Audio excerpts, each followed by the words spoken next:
बहुत सारे बच्चे ऐसे सवाल एग्जाम में जैसे ही देखते हैं उनका दिमाग काम करना बंद कर देता है, सर स्किप स्किप स्किप नहीं करना है। देखिए कि क्या तरीका लगा सकते हैं कि आप सवाल को सेकंड में उड़ाएंगे। यहाँ देखो अगर आप ध्यान से देखोगे तो आपको दिख रहा है कि एक ही संख्या 3 बार आपस में गुना होगा, यानी कि ये a क्यूब के फॉर्म में है। बोलो भी माइनस है तो माइनस लगाओ। अब यहाँ देखो, यहाँ पे हमें दिख रहा है एक दूसरा संख्या फिर से 3 बार आपस में गुना है, यानी कि ये संख्या को हम b क्यूब मान लेते हैं। कोई दिक्कत? नीचे देखिए, आपको दिख रहा है कि जो संख्या पहले 3 बार लिखा था वही संख्या यहाँ पे 2 बार आपस में गुना है, यानी कि ये a स्क्वायर के रूप में लिखा है। किस रूप में लिखा है? a स्क्वायर के रूप में। ठीक, प्लस में पहला संख्या को दूसरा संख्या से गुना किया है, यानी कि ये ab है, और यहाँ पे फिर प्लस में दूसरा संख्या जो ऊपर में 3 बार गुना था वो नीचे में 2 बार गुना है, यानी कि ये b स्क्वायर के रूप में लिखा है। अब आपको दिख रहा है कि ये पूरा का पूरा सवाल a cube minus b cube बटा में a square plus ab plus b square के रूप में लिखा है। हम आपसे कह रहे हैं कि इतना कुछ आपको करना भी नहीं है, आपको हम आज सिखा रहे हैं, बस उसके बाद से आपको अप्लाई करना है।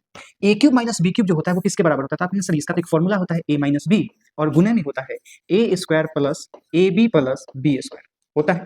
तो आपने सर ये बात तो नीचे भी लिखा और यही बात ऊपर भी लिखा है, तो खत्म। यानी कि आपको सिर्फ फाइंड क्या करना था, a में से b को घटाना था, यानी कि 0.8 में से 0.3 को घटाना था, और आंसर आपका 0.5 आ जाएगा।